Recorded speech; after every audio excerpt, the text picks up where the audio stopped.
नारायणं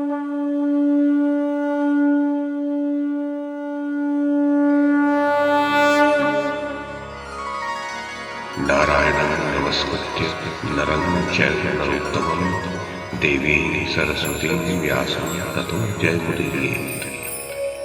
ओम नमो भगवते वासुदेवाय, ओम नमः पितामहाय, ओम नमः प्रजापतिभ्यः, ओम नमः कृष्णद्वैपायनाय, ओम नमः सर्वविघ्नविनायकेभ्यः।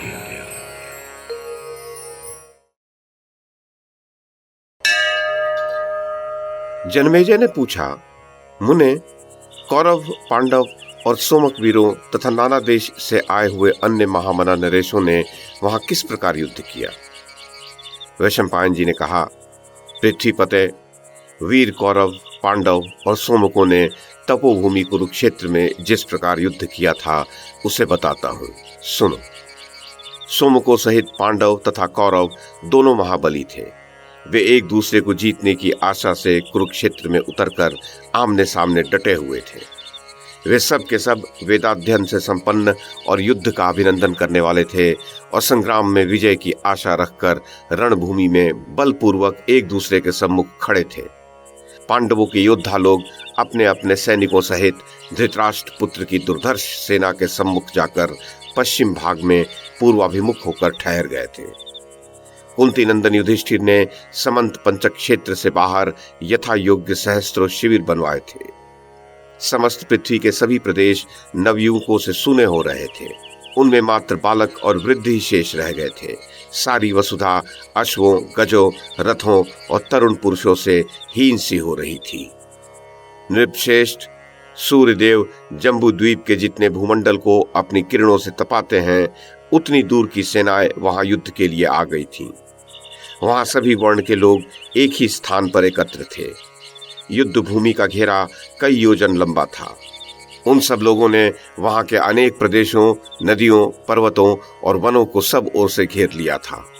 नरश्रेष्ठ, राजा युधिष्ठिर ने सेना और सवारियों सहित उन सब के लिए उत्तमोत्तम भोजन प्रस्तुत करने का आदेश दे दिया था। रात्रि के समय युधिष्ठिर ने उन सब के शयन के लिए नाना प्रकार की शैयाओं का भी प्रबंध कर दिया था। युद्ध काल उपस्थित होने पर कुरुनंदन युधिष्ठिर ने सभी सैनिकों के पहचान के लिए उन्हें भिन्न भिन्न प्रकार के संकेत और आभूषण दे दिए थे, जिससे ये जान पड़े कि ये पांडव पक्ष का सैनिक है।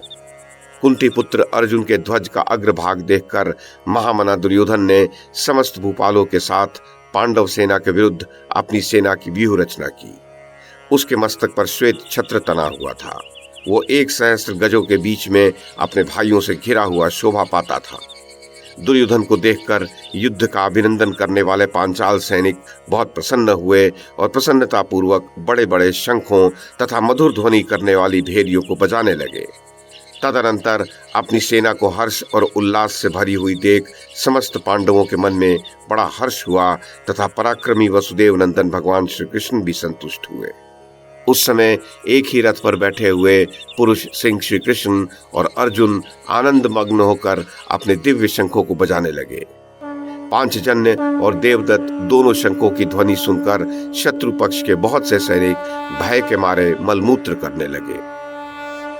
जैसे सिंह की गर्जना सुनकर दूसरे वन्य पशु भयभीत हो जाते हैं, उसी प्रकार उन दोनों का शंखनाद सुनकर कौरव सेना का उत्साह शिथिल पड़ गया। वह खिन्न सी हो गई। धरती से धूल उड़कर आकाश में छा गई। कुछ भी सूझ नहीं पड़ता था। सेना की गर्द से सहसा आच्छादित हो जाने के कारण सूर्य अस्त से हो गए से जान पड़ते थे।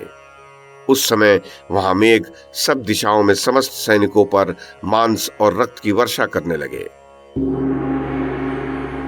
वह एक अद्भुत सी बात हुई। तदनंतर वहां नीचे से बालू तथा कंकड़ खींचकर सब ओर बिखेरने वाली बवंडर की सी वायु उठी, जिसने सैकड़ों सहस्त्रों सैनिकों को घायल कर दिया। राजेंद्र, कुरुक्षेत्र में युद्ध के लिए अनंत हर्षोल्लास से भरी हुई दोनों पक्ष की सेनाएं दो विक्षुब्ध महासागरों के समान एक दूसरे के सम्मुख खड़ी थी। दोनों सेनाओं का वह अद्भुत समागम प्रलय काल आने पर परस्पर मिलने वाले दो समुद्रों के समान जान पड़ता था। कौरवों द्वारा संग्रह करके वहां लाए हुए उस सैन्य समूह द्वारा सारी पृथ्वी नवयुवकों से सूनी हो रही थी।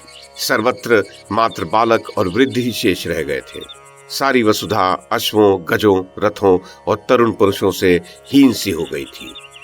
भरत श्रेष्ठ तत्पश्चात कौरव, पांडव तथा सोमकों ने परस्पर मिलकर युद्ध के संबंध में कुछ नियम बनाए, युद्ध धर्म की मर्यादा स्थापित की। वे नियम इस प्रकार थे। चालू युद्ध के बंद होने पर संध्या काल में हम सब लोगों में परस्पर प्रेम बना रहे। उस समय पुनः किसी का किसी के साथ शत्रुतापूर्ण अयोग्य व्यवहार नहीं होना चाहिए। जो वाग युद्ध में प्रवृत्त हों उनके साथ वाणी द्वारा ही युद्ध किया जाए। जो सेना से बाहर निकल गए हों उनका वध कदापि न किया जाए। भारत रथी को रथी से ही युद्ध करना चाहिए। इसी प्रकार गज सवार के साथ गज सवार, अश्व सवार के साथ अश्व सवार तथा पैदल के साथ पैदल ही युद्ध करे। जिसमें जैसी योग्यता, इच्छा, उत्साह तथा बल हो उसके अनुसार ही विपक्षी को बताकर उसे सावधान करके ही उसके ऊपर प्रहार किया जाए। जो विश्वास करके असावधान हो रहा हो अथवा जो युद्ध से घबराया हुआ हो उस पर प्रहार करना उचित नहीं है।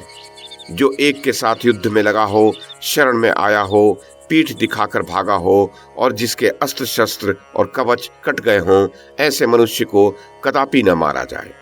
अश्वों की सेवा के लिए नियुक्त हुए सूतों, बोझ ढोने वालों, शस्त्र पहुंचाने वालों तथा भेरी और शंख बजाने वालों पर कोई किसी प्रकार भी प्रहार न करे। जन्मेजय इस प्रकार नियम बनाकर कौरव, पांडव तथा सोमक एक दूसरे की ओर देखते हुए बड़े आश्चर्यचकित हुए। तदनंतर वे महामना पुरुष रत्न अपने अपने स्थान पर स्थित हो सैनिकों सहित प्रसन्न चित्त होकर हर्ष एवं उत्साह से भर गए।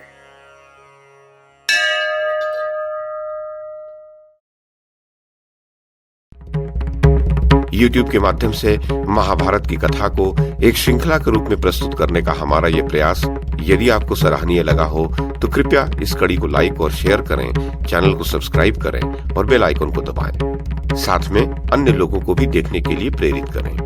धन्यवाद और नमस्कार।